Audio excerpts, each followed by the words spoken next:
పనులు కాకుండా ప్రజా సమస్యలను తీర్చాలి అన్నది మేము కోరుకుంటాం. హ్మ్. ఎక్కడున్నా కూడా. ఓకే. మనం అధికారంలో ఉన్న ఎమ్మెల్యే అయ్యామా, ఎంపీ అయ్యామా అన్నది ఈ విషయం కాదు. హ్మ్. ప్రజా సమస్యలు పరిష్కారం అవ్వాలి. ఏ ప్రభుత్వం అది చేస్తుంటే కూడా దానికి మద్దతుగా పలుకుతాం.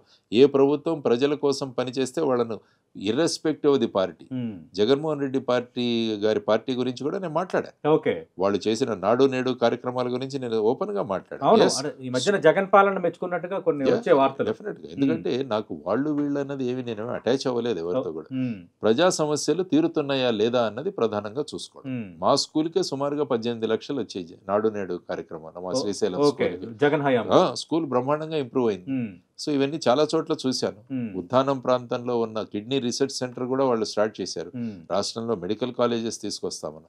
సో ఇవన్నీ కూడా పాజిటివ్. ఓకే. నెగెటివ్ ఉన్న చోట విమర్శించాం. ఈ హ్మ్. ల్యాండ్ టైటిలింగ్ యాక్ట్ గాని వీటి హ్మ్. గురించి నేను మాట్లాడాను హ్మ్. అగెయిన్స్ట్‌గా.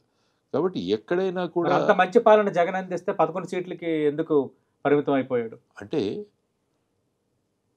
పాలన మొత్తాన్ని కూడా మనం చూడకూడదు. హ్మ్. ఏదైతే పాజిటివ్ జరిగిందో దాని గురించి రైట్. మాట్లాడాం. హ్మ్.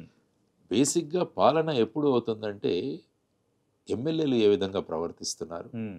తర్వాత శాసనసభల్లో వాళ్ళ ప్రవర్తన ఎలాగుంది? తర్వాత కొన్ని చట్టాలు తీసుకొచ్చిన చట్టాలు ప్రజల వరకు కూడా అవి ఎందుకు అని తీసుకోలేదు. ముఖ్యంగా ల్యాండ్ టైటిలింగ్ యాక్ట్ హ్మ్. గురించి నేను మాట్లాడాను అప్పుడు హ్మ్. కూడా. అంటే భూమి అంతా కూడా మళ్ళా యాక్చువల్‌గా ఇది సెంట్రల్ గవర్నమెంట్ తెచ్చింది. హ్మ్. సెంట్రల్ గవర్నమెంట్ ఏమనిందంటే భూమి యొక్క రికార్డ్స్ అన్నీ కూడా మనము కంప్యూటరైజ్ చేయాలి, డిజిటైజ్ చేయాలి. ఓకే. దానికోసం